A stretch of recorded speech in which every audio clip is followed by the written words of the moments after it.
all this talk that I slept with the dead ones or had sex with dead bodies, there is no truth to any of that. I lived in the mortuary, yes, but not in the embalming room. I mean, they make it sound like, I slept in the crypts with them. And I never climbed into a coffin or anything like that. That is so damn ridiculous. And besides, the dead won't bother you. It's the living you got to worry about. 10-Minute Murder contains depictions of actual crimes. What you are about to hear is real and violent in nature. Discretion is advised. This is 10-Minute Murder.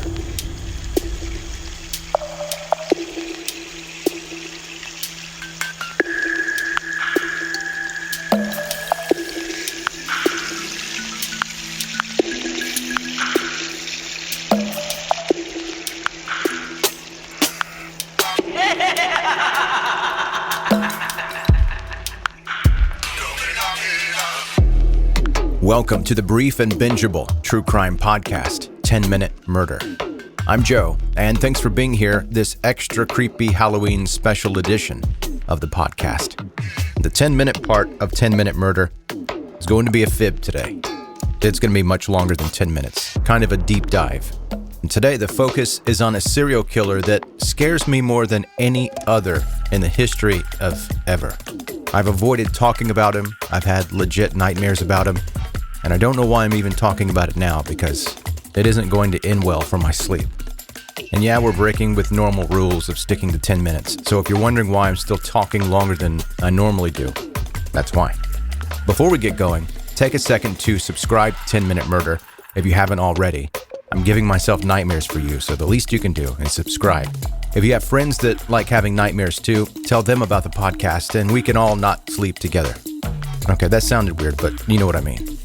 Okay, let's talk about John Wayne Gacy, the killer clown.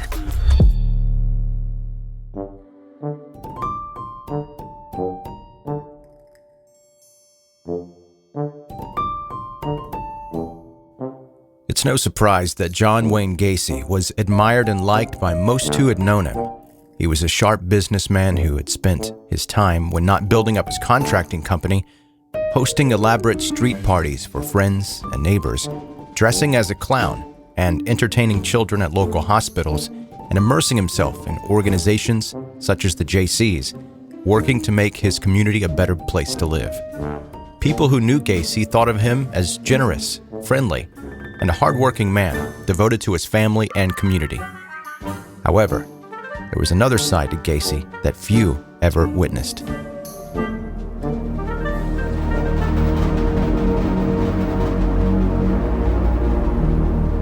It was May 22nd, 1978, and Jeffrey Ringgold had recently returned from a winter vacation in Florida to his home in Chicago. He decided to have a night out on the town, visiting a couple of bars. While walking to a place, his path was blocked by a big black car. John Wayne Gacy was behind the wheel. He leaned out of the window and complimented Jeffrey on his tan. He asked him to jump in, ride around, and share a joint. Gacy didn't waste time. Within minutes, he had a chloroform-soaked rag over Jeffrey's face. When he woke up, he was at a house with a naked John Gacy standing in front of him. Gacy pointed out a row of sex toys he had placed nearby, telling Jeffrey what he was about to do to him with those. After a night of being drugged, raped, and tortured, Jeffrey Ringgold woke up under a statue in Chicago's Lincoln Park. He was surprised to be alive after the trauma that was inflicted upon his body. He made his way to his girlfriend's and later to the hospital, where he stayed for 6 days. And during that hospital stay, Ringgold reported the incident to the police, who were skeptical about finding his rapist, given the little information that Ringgold could provide. Along with skin lacerations, burns, and permanent liver damage caused by the chloroform, Ringgold suffered severe emotional trauma. Yet, he was fortunate to be alive. Ringgold was one of the very few victims of John Wayne Gacy to have survived. During a 3-year period, Gacy went on to viciously torture, rape, and murder more than 30 other young men, who would later be discovered under the floorboards of his home and in the local river.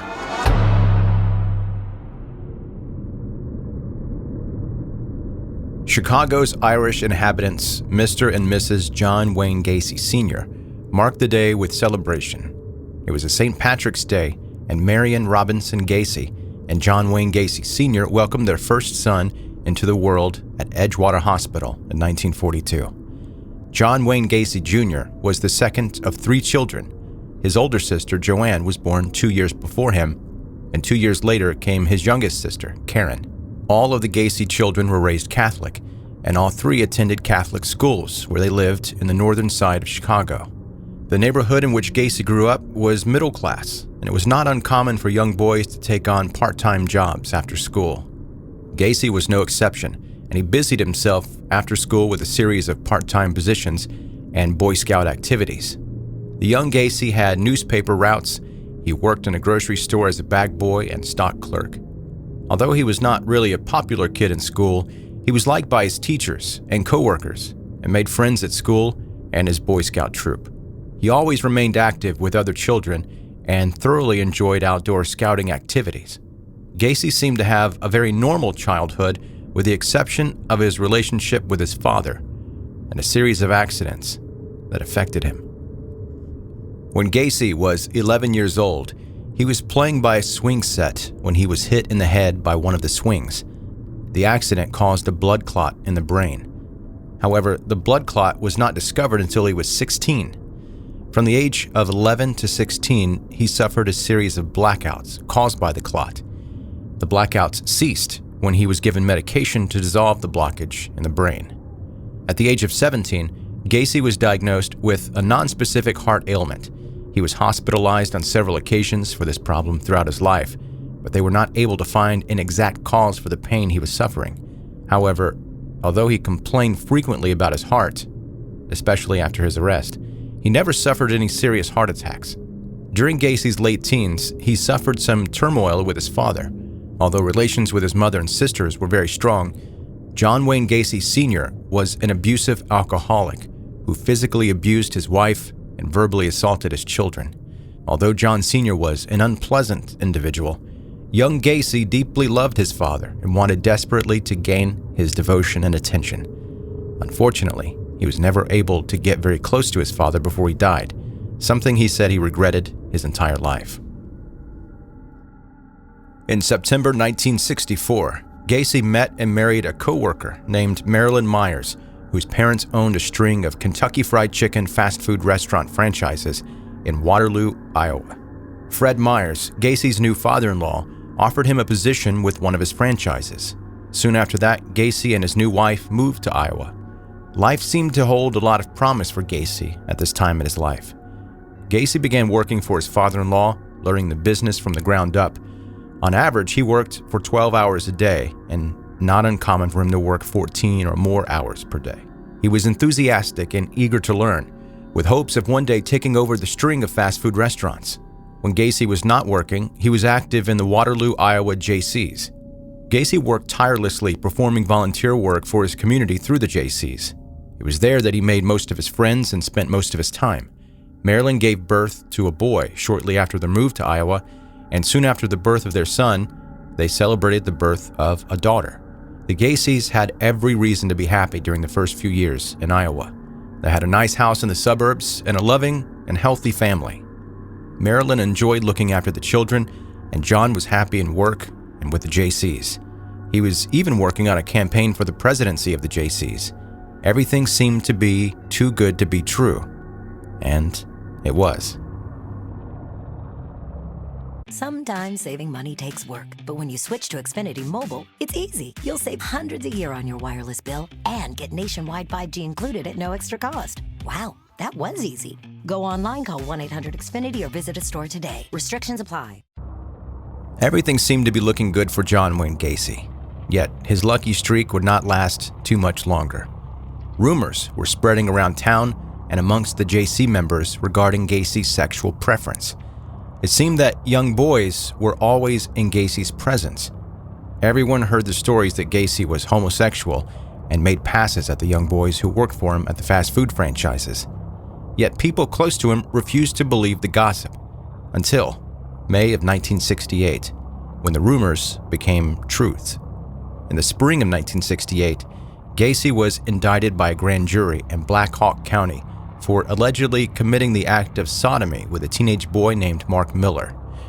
Miller told the courts that Gacy had tricked him into being tied up while visiting Gacy's home a year earlier and had violently raped him.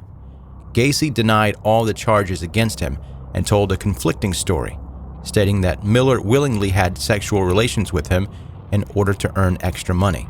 Gacy further insisted that JC members opposed to him becoming president of the local chapter organization were setting him up. However, Miller's were not the only charges that Gacy would have to face. 4 months later, Gacy was charged with hiring an 18-year-old boy to beat up Mark Miller. Gacy offered Dwight Anderson $10 plus $300 more to pay off his car loan if he carried out the beating. Anderson lured Miller to his car and drove him to a wooded area where he sprayed mace in his eyes and began to beat him. Miller fought back and broke Anderson's nose and managed to break away and run to safety. Soon after, Miller called the police. Anderson was picked up and taken into police custody, where he gave Gacy's name as the man who had hired him to perform the beating. A judge ordered Gacy to undergo a mental evaluation at several health facilities to find out if he were competent to stand trial. Upon evaluation, Gacy was found to be mentally competent. However, he was considered to be an antisocial personality who would probably not benefit from any known medical treatment. Soon after health authorities submitted the report, Gacy pleaded guilty to the charge of sodomy. When the judge handed down the sentence, Gacy received 10 years at the Iowa State Reformatory for Men, the maximum time for such an offense.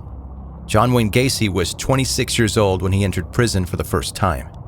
Shortly after Gacy entered prison, his wife divorced him on the grounds that Gacy violated their marriage vows. While in prison, Gacy adhered to all the rules and stayed far from trouble. He was a model prisoner, realizing that there was a high possibility of an early parole if he remained nonviolent and well-behaved. 18 months later, Gacy's hopes came true.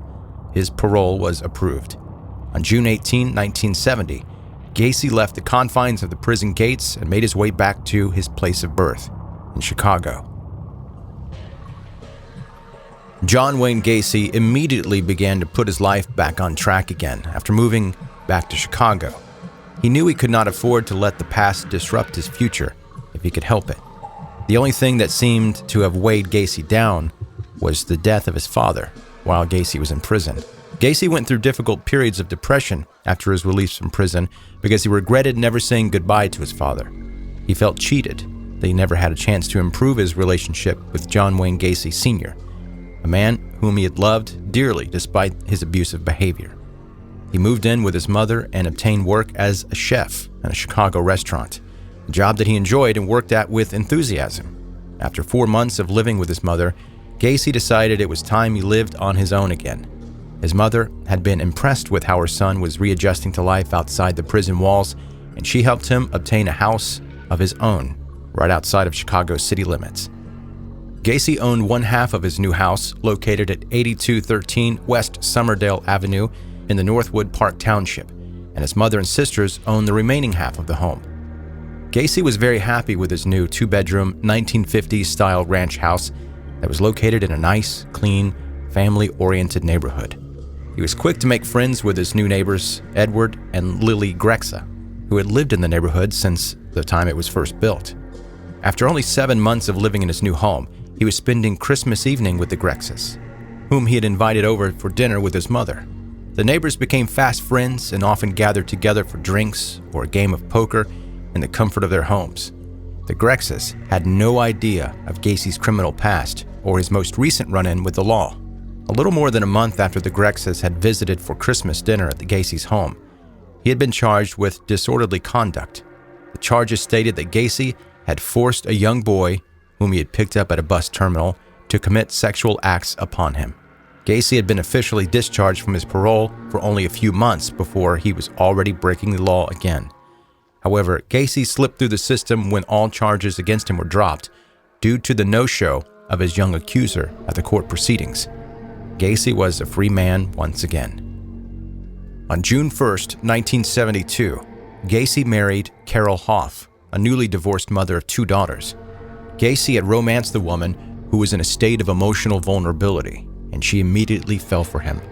She was attracted to Gacy's charm and generosity, and she believed he would be a good provider for her and her children. She was aware of Gacy's prison experience, yet she trusted that he had changed his life around for the better. Carol and her daughters quickly settled into their new home with Gacy. The couple maintained a close relationship with their neighbors, and the Grexas were always invited over to the Gacy's house for elaborate parties and barbecues. As flattered as they were to receive such invitations by their young neighbors, they were always bothered by a horrible stench that prevailed through the house. Lily Grexa was sure a rat had died underneath the floorboards, and she urged Gacy to solve the problem. However, Gacy blamed the horrible stench on the moisture buildup in the crawl space under the house. Yet, it wasn't a problem with moisture beneath the house. Gacy knew the real and more sinister cause for the smell, and he kept the truth from everyone for years. Although many friends, family members, and neighbors complained about the strange smells coming from the Gacy's house, it certainly didn't stop them from attending his theme parties. Gacy threw 2 memorable barbecues, in which he invited all of those close to him. On one occasion, more than 300 guests showed up to attend. The 2 that were attended the most were a luau-themed party and a Western-themed party. Both were huge successes. Gacy thrived on the attention he received. He liked to feel important. Now is the chance to use reliable energy to grow your money with the Dominion Energy Reliability Investment. Our new investment product offers competitive returns, no maintenance fees, and flexible online access to your money. Make the reliable investment in reliable energy. The Dominion Energy Reliability Investment. To find out more, go online to reliabilityinvestment.com. That's reliabilityinvestment.com. In 1974, Gacy decided he wanted to go into business for himself. He began a contracting business named Painting, Decorating, and Maintenance, or PDM Contractors Incorporated. He hired young teenage boys to work for him. He told friends that he hired such young men to keep the costs low.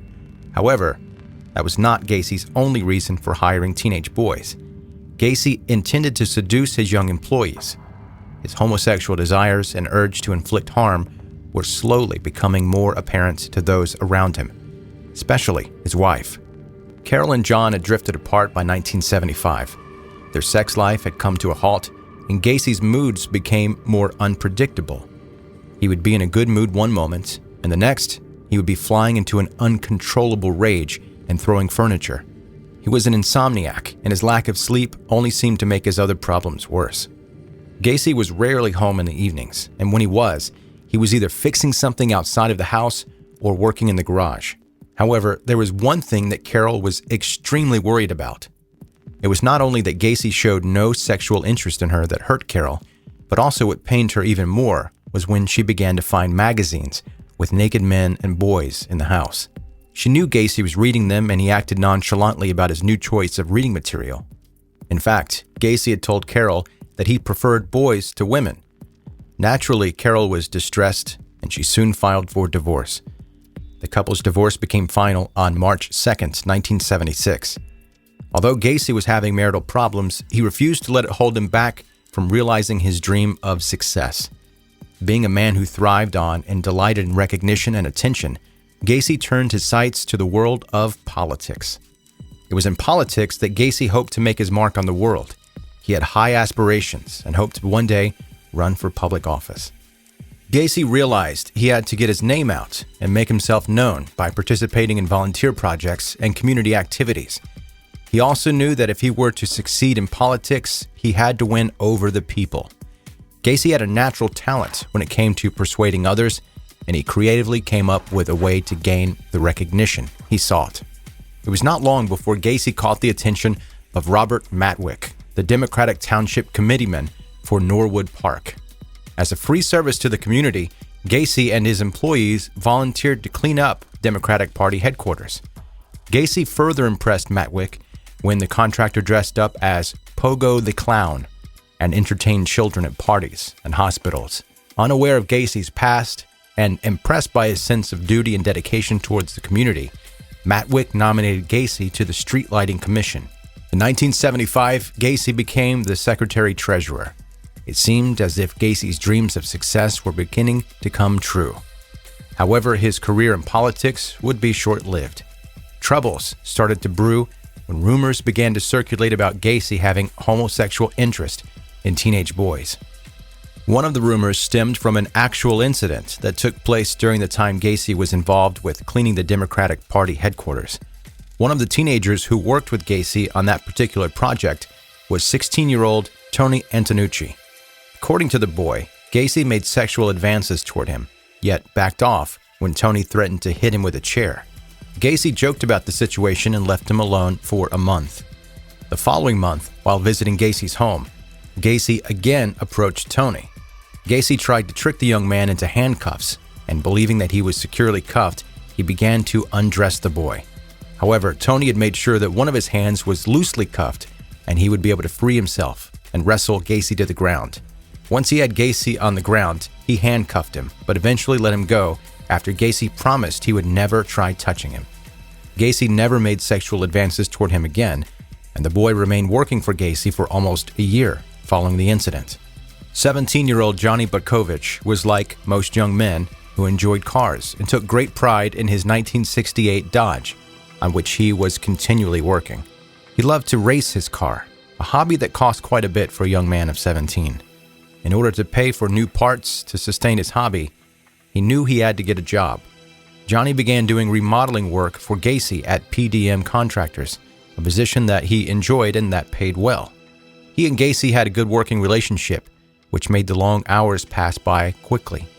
However, their working relationship ended abruptly when Gacy refused to pay Johnny for 2 weeks of work, something that Gacy did often to his employees in order to save money for himself. Angered that Gacy withheld his pay, Johnny went over to his boss's house with 2 friends to collect. When Johnny confronted him about his pay, Gacy refused to pay him, and a large argument erupted. Johnny threatened that he was going to tell authorities that he was not deducting taxes from earnings. Gacy was enraged and screamed at him. Finally, Johnny and his friends realized there was little they could do and eventually left Gacy's house. Johnny dropped off his friends at their house and drove away, never to be seen alive again. Michael Bonin, also 17, was not too different from Johnny, and that he enjoyed working with his hands. He especially liked doing woodworking and carpentry, and was often busy with several projects at a time. In June of 1976, he had almost completed work on restoring an old jukebox, yet he had never had a chance to finish the job he had begun. While en route to catch a train to meet his stepfather's brother, he disappeared. Billy Carroll Jr. was the kind of boy who seemed to be always getting into trouble ever since his parents could remember. At the age of 9, he was in a juvenile home for stealing a purse, and at age 11, he was caught with a gun. Billy was mischievous and spent most of his time on the streets in uptown Chicago. At the age of 16, Billy was making money by arranging meetings between teenage homosexual boys and adult clientele for a commission. Although Billy came from a very different background than Michael Bonin and Johnny Butkovich, they all had one thing in common: John Wayne Gacy Jr. Just like Johnny and Michael, Billy also disappeared suddenly. On June 13, 1976, Billy left his home and was never seen alive again. Gregory Godzik loved his job with PDM Contractors, and he didn't mind doing the odd jobs that his boss required of him, such as cleaning. The money from his job also allowed for him to buy parts for his 1966 Pontiac car, a time-consuming hobby. He was proud of his car. Although it was a bit of an eyesore, it served its purpose. On December 12, 1976, Gregory dropped off his date at her house, a girl he had a crush on for some time, and drove off towards his home. The following day, police found Gregory's Pontiac, but Gregory was missing. He was 17 years old. On January 20th, 1977, 19-year-old John Cizik also disappeared, much like the other young men before him. He had driven off in his 1971 Plymouth Satellite and was never seen alive again. A short while after the young man vanished, another teenager was picked up by police in a 1971 Plymouth Satellite while trying to leave a gas station without paying. The youth said that the man he was living with could explain the situation. The man was Gacy, who explained to police that Cizik had earlier sold him the car. Police never checked the car title, which had been signed 18 days after the disappearance, with a signature that was not his own. Robert Gilroy was an outdoorsman, avid camper, and horse lover.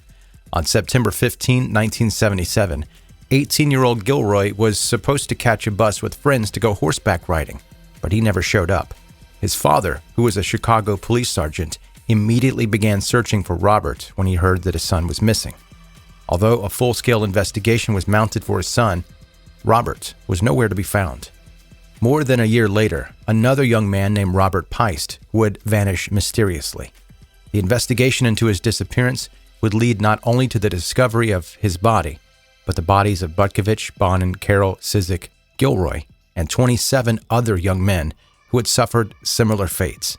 It would be a discovery that would rock the foundations of Chicago and shook all of America. From regular expenses to occasional splurges, there's a lot to buy. Why not get cash back every time you spend? With the PenFed Power Cash Rewards Card, you get cash back on every purchase. That's everywhere, every time you use it. You can even earn a $100 statement credit when you spend $1,500 in the first 90 days. Visit PenFed.org/PowerCash to apply. To receive any advertised product, you must become a member of PenFed, insured by NCUA. Robert Peist was only 15 when he disappeared from just outside the pharmacy where he'd worked just minutes earlier. His mother, who had come to pick him up from work, had been waiting inside the pharmacy for Robert, who had said he'd be right back after talking with a contractor who offered him a job. Yet Robert never returned. His mother began to worry as time passed. Eventually, her worry turned to dread. She searched the pharmacy area outside and inside, and still Robert was nowhere to be found. 3 hours after Robert's disappearance, the police department was notified. Soon after learning the name of the contractor who had offered Peist a job, police knocked on the man's door. When Gacy answered, the lieutenant told him about the missing boy and asked Gacy to go with him to the police station for questioning. Gacy said he was unable to leave his home at the moment because there was a recent death in the family and he had to attend to some phone calls. Gacy showed up to the police station hours later and gave his statement to police. Gacy said he knew nothing about the boy's disappearance and left the station after further questioning. The lieutenant decided to run a background check on Gacy the next day and was surprised to find that Gacy served time for committing sodomy on a teenager years earlier. They obtained a search warrant for Gacy's home. It was there that they believed they would find Robert Peist. On December 13, 1978, police entered John Wayne Gacy's house on Summerdale Avenue. Gacy was not home during this investigation. The inspector in charge of taking inventory recovered evidence in the house.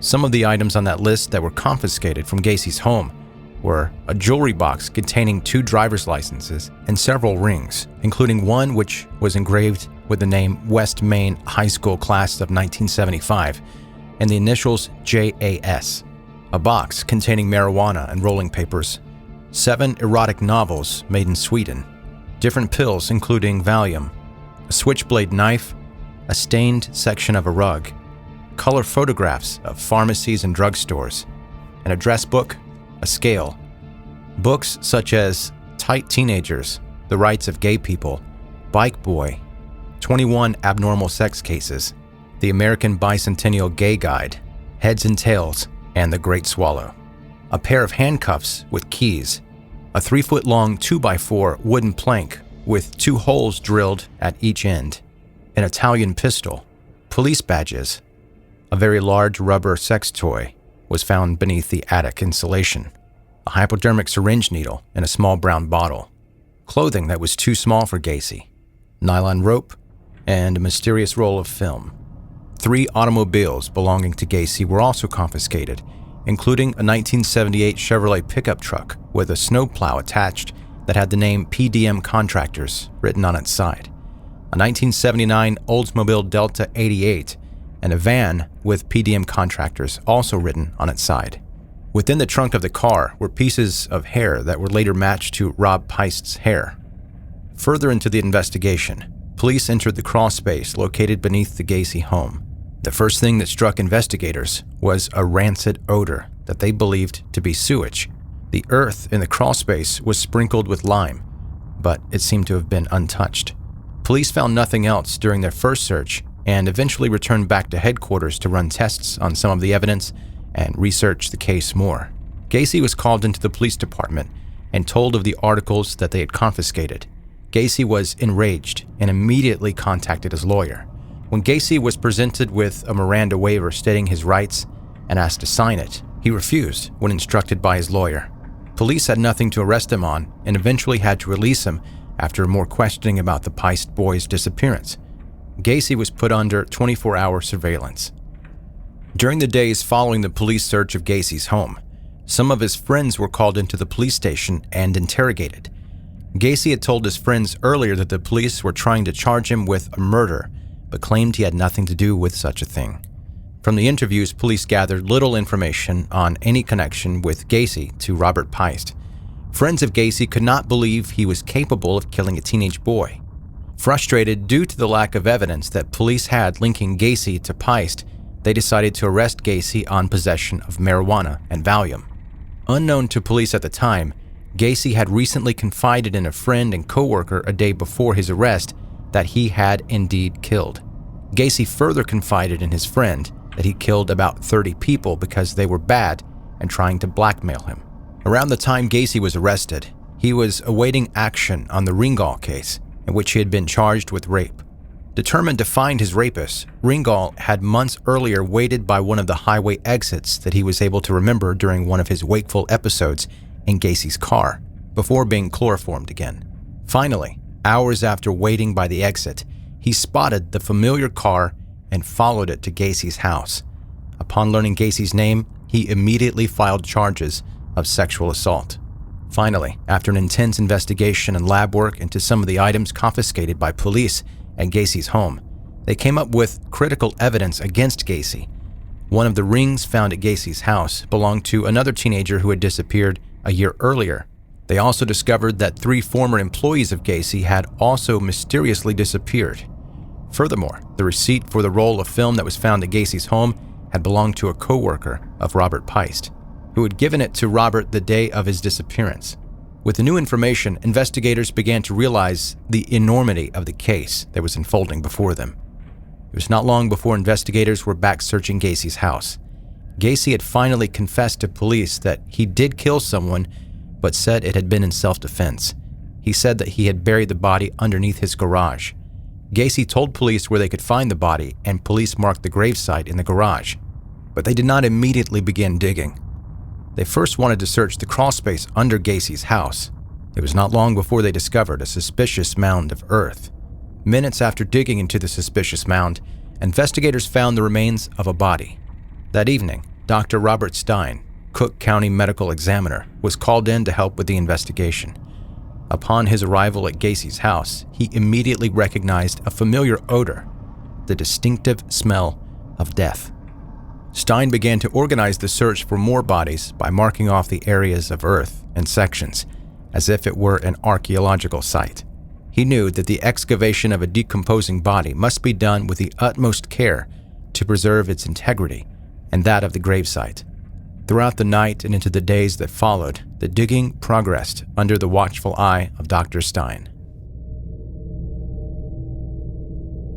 On Friday, December 22, 1978, Gacy finally confessed to police that he killed at least 30 people and buried most of the remains of the victims beneath the crawlspace of his house. According to the book Killer Clown: The John Wayne Gacy Murders by Sullivan and Macon, Gacy said that the first killing took place in January 1972 and the second in January 1974, about a year and a half after his marriage. He further confessed that he would lure his victims into being handcuffed and then he would sexually assault them. To muffle the screams of his victims, he would stuff a sock or underwear into their mouth and kill them by pulling a rope or board against their throats as he raped them. Gacy admitted to sometimes keeping the dead bodies under his bed for several hours before eventually burying them in the crawlspace. On the first day that the police began their digging, they found 2 bodies. One of the bodies was that of John Bukovich, who was buried under the garage. The other body was the one found in the crawlspace. As the days passed, the body count grew higher and higher. Some of the victims were found with their underwear still lodged deep in their throats. Other victims were buried so close together that police believed they were probably killed or buried at the same time. Gacy did confirm to police that he had, on several occasions, killed more than one person in a day. However, the reason he gave for them being buried so close together was that he was running out of room and needed to conserve space. On the 28th of December, police had removed a total of 27 bodies from Gacy's house.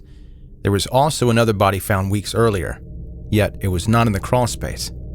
The naked corpse of Frank Wayne Dale Landigan was found in the Des Plaines River. At the same time of the discovery, police were not yet aware of Gacy's horrible crimes, and the case was still under investigation. But investigators found Langdon's driver's license in Gacy's home and connected him to the young man's murder. He was not the only one of Gacy's victims to be found in the river.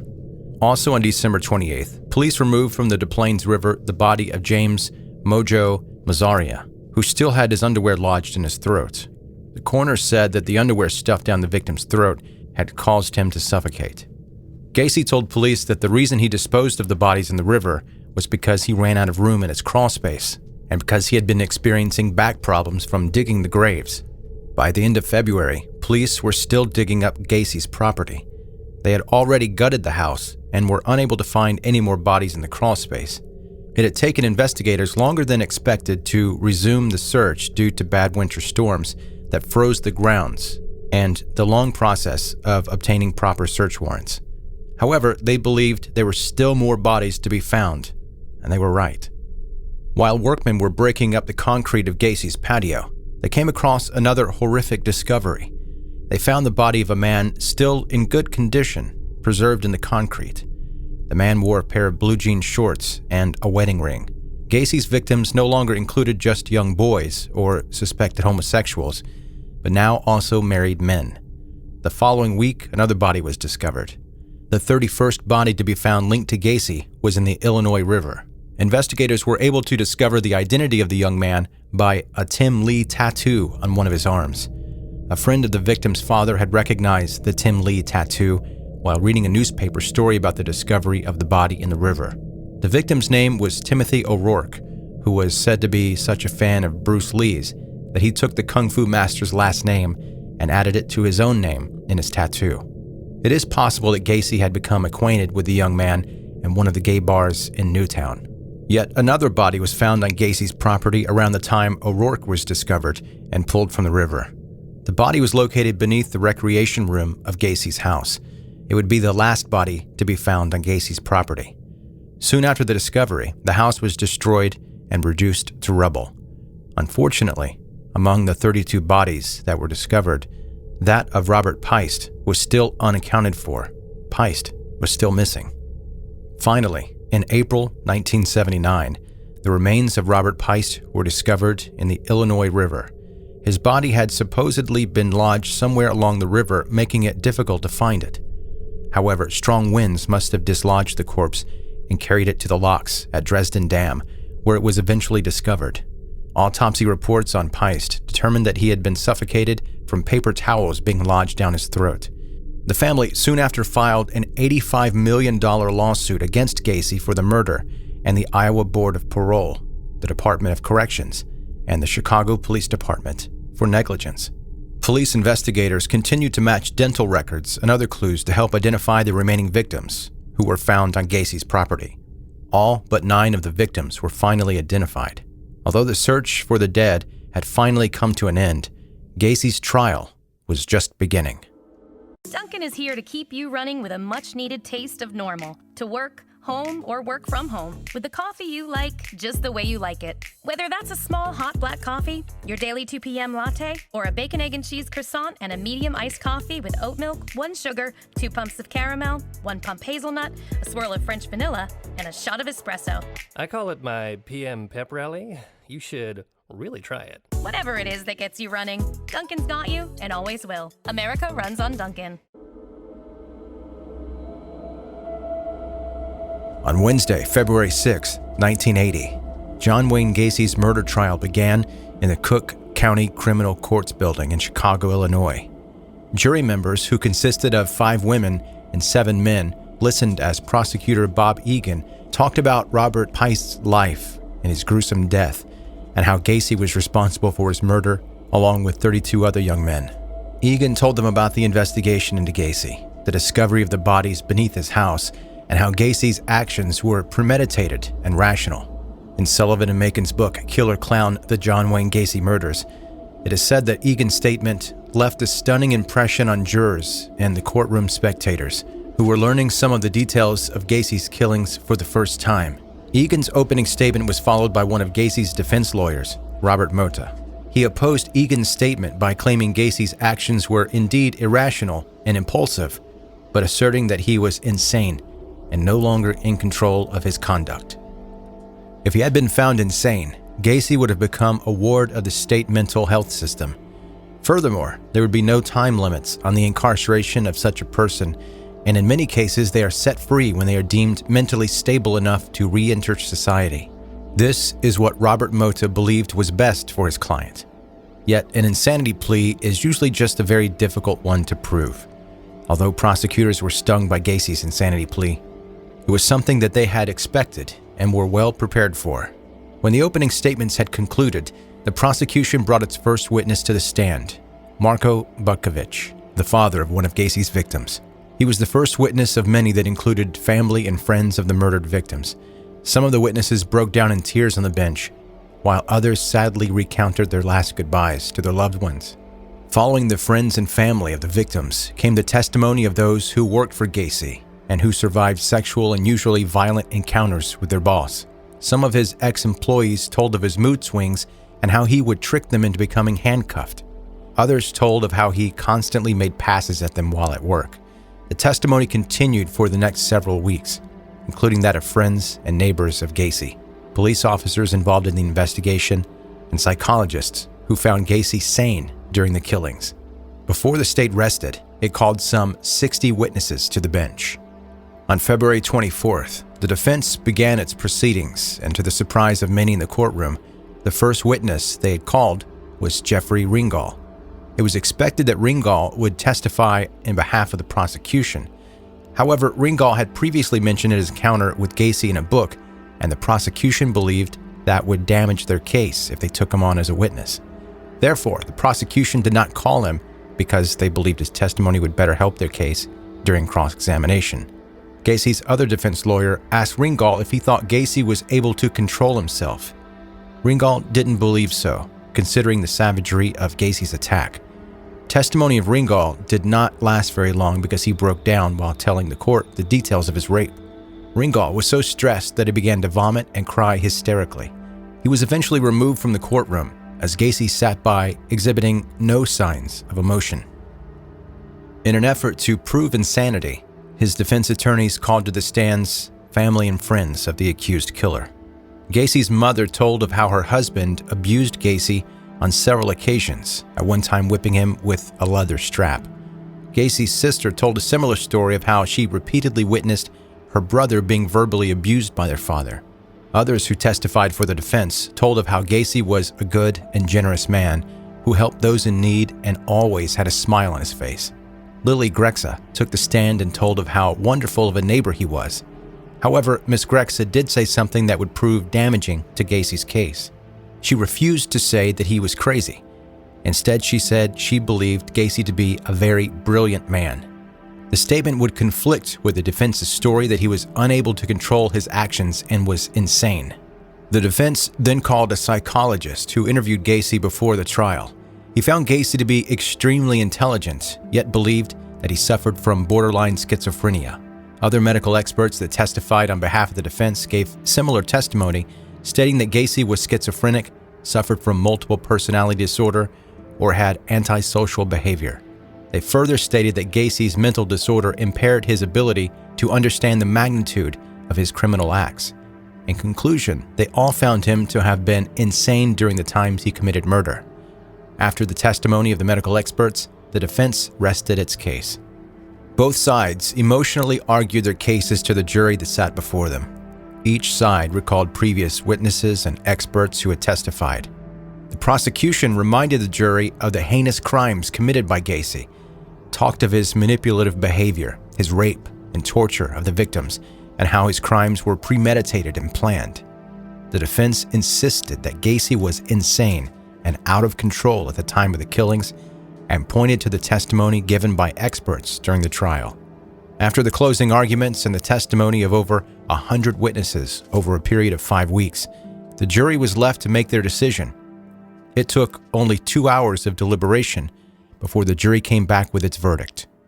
The courtroom was filled with silence, and everyone within stood at attention when the jury marched in with its verdict.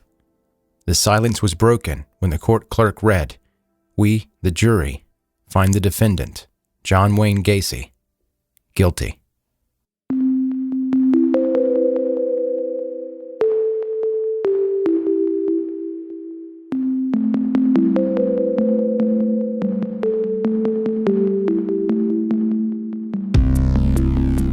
And that's today's 10-Minute Murder Halloween special on the killer clown John Wayne Gacy. Now, obviously, that's not 10 minutes. And I hope you'll forgive me for breaking my own 10-minute rule. But it's Halloween, and it's one of maybe the most notorious and terrifying killers to ever walk the earth. I hope you enjoyed the episode today. And if you did, feel free to leave a 5-star review on Apple Podcasts if that's where you listen. If you have friends that enjoy listening to true crime, let them know about 10-Minute Murder. And lastly, if you're not subscribed to 10-Minute Murder, go ahead and do that right now. Thank you for listening. Have a good night, Mayor. Sometimes saving money takes work, like when you have to walk an extra block for that coffee deal or battle pop-up ads to get online coupon codes. But when you switch to Xfinity Mobile, saving money is easy peasy. You'll save up to $400 a year on your wireless bill. And you can even get $250 off when you purchase an eligible smartphone now through January 4th. So you can do the same thing you always do, just with more money in your pocket. That's simple, easy, awesome. Go online, call 1-800-XFINITY or visit a store today. Restrictions apply. Wireless savings compares to averages of top providers. Xfinity Internet required. Dunkin' is here to keep you running with a much-needed taste of normal. To work, home, or work from home. With the coffee you like, just the way you like it. Whether that's a small hot black coffee, your daily 2 p.m. latte, or a bacon, egg, and cheese croissant and a medium iced coffee with oat milk, 1 sugar, 2 pumps of caramel, 1 pump hazelnut, a swirl of French vanilla, and a shot of espresso. I call it my PM pep rally. You should really try it. Whatever it is that gets you running, Dunkin's got you and always will. America runs on Dunkin'. A little flexibility can go a long way. By refinancing your new or used auto loan with PenFed, you can lower your monthly payments for more flexibility in your budget. You can even schedule your first payment for up to 60 days from the date of your refinance. Calculate how much you could save at penfed.org/auto-refi or call 1-800-247-5626 to apply. Membership is open to everyone. To receive any advertised product, you must become a member of PenFed, insured by NCUA. From regular expenses to occasional splurges, there's a lot to buy. Why not get cash back every time you spend? With the PenFed Power Cash Rewards Card, you get cash back on every purchase. That's everywhere, every time you use it. You can even earn a $100 statement credit when you spend $1,500 in the first 90 days. Visit penfed.org/powercash to apply. To receive any advertised product, you must become a member of PenFed, insured by NCUA.